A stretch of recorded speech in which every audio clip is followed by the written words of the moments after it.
జగన్ రెడ్డి ప్రజలు ఏమనుకుంటున్నారో నీకు అర్థమవుతుందా? నిన్న నీ ప్రెస్ మీట్ తర్వాత చాలా మంది మెంటలోడు వచ్చాడు, మళ్ళీ ఏం చెప్తాడో అంటూ వాడు వ్యాఖ్యలు చూస్తా ఉంటే నీ నీ కామెడీ స్కిట్ కోసం ప్రజలు ఎంతలా ఎదురు చూస్తున్నారో అర్థమవుతా ఉంది. రాష్ట్ర విభజన తర్వాత నువ్వు ఎంత మొత్తుకున్నా, ప్రజలను బ్రతిమాలినా నీకు ఓట్లు ఎందుకు వేయలేదు తెలుసా? నువ్వు ఎంతటి గనుడువో, నీ తండ్రి అధికారాన్ని అడ్డం పెట్టుకుని ఎన్ని వేల కోట్ల రూపాయలు దోచుకున్నావో ప్రజలకు స్పష్టంగా తెలిసి నిన్ను పక్కన పెట్టారు. 2019 ఎన్నికలకు ముందు అమరావతి రాజధాని 30,000 ఎకరాలు చాలవు, 50,000 ఎకరాలు కావాలి అంటూ నంగి మాటలు మాట్లాడావు అసెంబ్లీలో.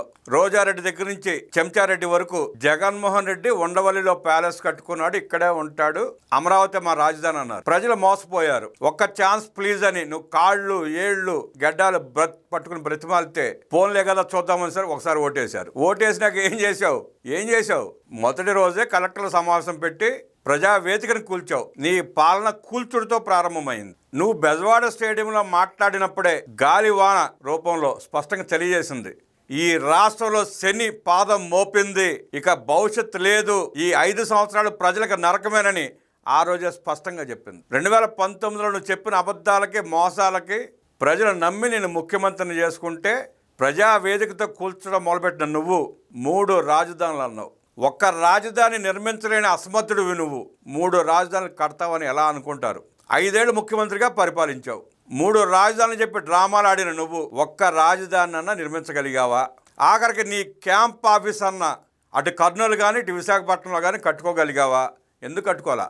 కేవలం నీ అసమర్థతని ప్రజలకు తెలియకుండా ఉండటం కోసం 3 రాజధానుల పేరుతో డ్రామాలాడి కోర్టులో కేసులు తాత్సారాలు చేసుకుంటా వచ్చి నాటకాలు ఆడావు. 2024 ఎన్నికలకు ముందు తెలుగుదేశం పార్టీ, జనసేన, బీజేపీ కూటమి స్పష్టంగా 3 ప్రాంతాల ప్రజలకి అమరావతి మా ఏకైక రాజధాని నుంచి స్పష్టంగా చెప్పి ఎన్నికలకు వెళ్ళాయి. నువ్వు ఇచ్చాపురం నుంచి తడదాకా 3 రాజధానులు గొంతు చించుకొని మళ్ళీ మోసం చేసే ప్రయత్నం చేస్తే నీలాంటి అసమర్థుడు చవట మాకు అవసరం లేదు జగన్ రెడ్డి అని చెప్పి ప్రజలు స్పష్టంగా 151లో 140 లాక్కుని 11కు పరిమితం చేసి నిన్ను ఇంటికి పంపించారు.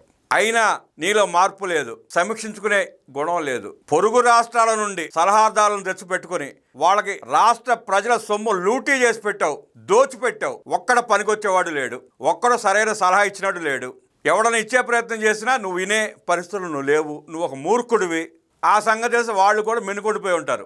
ఈ మూర్ఖుడికి మనం చెప్పడం అనవసరం, ఎట్టాగో మనకు దోచిపెడుతున్నాడు కదా గమ్మును కూర్చున్నాం అని చెప్పి అవకాశం ఉన్నందుకు దోచుకున్నారు ఎవరికాడు. ఎన్నికలు అయిపోయాయి, స్పష్టమైన తీర్పు వచ్చింది. నువ్వు ఎంతటి అసమర్థుడివో ప్రజలు స్పష్టంగా తీర్పు ఇచ్చారు. మళ్ళీ మాట తప్పి మడమ తిప్పి ఇటీవల కొత్తగా మతి భ్రమించిన మాటలు, మైండ్ దొబ్బిన మాటలు మావిగన్ అంటూ మొదలుపెట్టావు. నువ్వు మావిగన్ అనగానే నీ ప్యాలెస్లోనే ఆ గది బయట ఉన్న నీ నాయకులు, నీ పార్టీ కార్యకర్తలు ముక్కును వేలేసుకుని ఏంటి జగన్ రెడ్డి ఈ పిచ్చి ప్రలాపనలు అంటూ నవ్వుకున్నారు. ఇక మా బతుకులు బస్ స్టాండ్ అని చెప్పి వాళ్ళు ఫిక్స్ అయిపోయి చాలామంది వేరే పార్టీలు వాళ్ళు చేర్చుకోక ఆహ్వానించక రానివ్వకపోతా ఉంటే రాజకీయాలు మానేసి ఇళ్లలో కూర్చున్నారు. ఎక్కడో కొంతమంది నీ ఇంటి కాపలా కుక్కలు తప్ప ఇవాళ నీ చుట్టూ తిరిగేవాడు ఎవడన్నా ఉన్నాడా? చూసుకో ఒకసారి. నువ్వు 3 రాజధానులు అని చెప్పిన తర్వాత కూడా ప్రజలు స్పష్టంగా తిరస్కరిస్తే మళ్ళీ వచ్చి పిచ్చవాగుడు, పిచ్చ మాటలు మావిగన్. గుంటూరు, విజయవాడ, మచిలీపట్నం అసలు రూట్ తెలుసా నీకు? గుంటూరు ఎక్కడుందో, విజయవాడ ఎక్కడుందో, మచిలీపట్నం ఎక్కడుందో నీకు అర్థమవుతుందా? నీకు తెలుసా? అమరావతిలో సిఆర్డీఏ రోడ్డు అంటే తెలియని నువ్వు ఇంత పెద్ద రోడ్డు ఉందా అమరావతిలో అని అడిగే నువ్వు మావిగన్ అంటూ పిచ్చ మాటలు. నిన్నగాక మొన్న నీ పార్టీ నాయకులను అమరావతికి పంపించి అమరావతి రైతుల మీద దాడి చేపించే ప్రయత్నం చేశావు. ఆ రోజు వాళ్ళు చెప్పింది ఏంటి? అమరావతి మా రాజధాని అని. ఎందుకు వచ్చారా ఇక్కడికంటే ఏం జరుగుతుందో చూడ్డాక వచ్చామన్నారు. మొన్న నీ పెద్ద వాలంటీర్ మా రాజధాని అమరావతి అంటూ మాట్లాడాడు. ఆ మధ్య ధర్మాన ప్రసాదరావు విశాఖపట్నమే మన రాజధాని అంటూ తొడలో వాచిపోయేలా కొట్టుకుని మరీ చెప్పాడు. బొత్స సత్యనారాయణ అదే మాట మాట్లాడాడు. నిన్న నువ్వు వచ్చి మావిగన్ వర్సెస్ అమరావతి అంటావు. అమరావతి మా రాజధాని అని చెప్పిన నాయకులంతా ఇవాళ వాళ్ళ తలల్ని ఎవడి మోకాళ్ళ మడతలో పెట్టుకుని దాక్కుంటారో వాళ్ళు స్పష్టత ఇవ్వాలి. సిఆర్డీఏ పరిధి ఎక్కడి దాకా ఉందో తెలియని నువ్వు, నిన్ను అనుసరించే నీ కాపలా కుక్కలో, నువ్వు మతి భ్రమించి మాట్లాడుతున్న మావిగన్ అనే మాటల్ని సమర్థించే నీ పెంపుడు కుక్కలో, వాళ్ళకన్నా సిఆర్డీఏ పరిధి ఎక్కడి వరకు ఉందో తెలుసో లేదో తెలుసుకునే ప్రయత్నం చేయి. నీ కేసులు ఒక్కొక్కటి నీ మెడకు చుట్టుకుంటా ఉంటే, ఈడీ అరెస్టులు కొనసాగుతూ ఉంటే, నీకు ఈడీ నోటీసులు వచ్చే ప్రయత్నంలో ఈడీ ఉంటే ఆ నోటీసులకు సమాధానం చెప్పే సమయంలో నువ్వు అరెస్ట్ అవుతావు అన్న సంగతి నీకు తెలిసి ప్రజలను ఇంకా భ్రాంతిలో ఉంచి నీ దండుపాళెం బ్యాచ్ అరెస్ట్ల పరంపర ప్రజల దృష్టికి వెళ్లకుండా మావిగన్ గాడిది గుడ్డు అంటూ మాట్లాడి ప్రజల దృష్టి మళ్లించే ప్రయత్నం చేస్తున్నావు. నీ ధనదాహం కోసం 32,000 కుటుంబాల రక్తం తాగి ఆ ప్రాణాలు తీసిన నువ్వు, సుమారుగా 2 లక్షల మంది నిరుపేదల్ని మంచాలు పాలు చేసిన నువ్వు, లక్షల కోట్ల రూపాయల అప్పులు తెచ్చి దిగమింగిన నువ్వు, ఇసుక దోచుకుని, ఎర్రమట్టి దోచుకుని, ఖనిజాలు దోచుకుని, వేల ఎకరాల భూములను కబ్జా చేసి లక్షల కోట్ల రూపాయలు దోచుకున్న నువ్వు మళ్ళీ ఈ రాష్ట్ర రాజకీయాల్లో పోటీ చేసి గెలుద్దామనే నీ భ్రాంతిగానే మిగిలిపోతుంది జగన్ రెడ్డి. నువ్వు గెలవవు స్పష్టం. ఆ స్పష్టత నీ పులివెందుల నియోజకవర్గంలో జరిగిన 2 జడ్పీటీసీ ఎన్నికల్లో డిపాజిట్లు రాకుండా పులివెందుల ప్రజలే తీర్పు ఇచ్చిన రోజున నీకు అర్థమై ఉండాలి.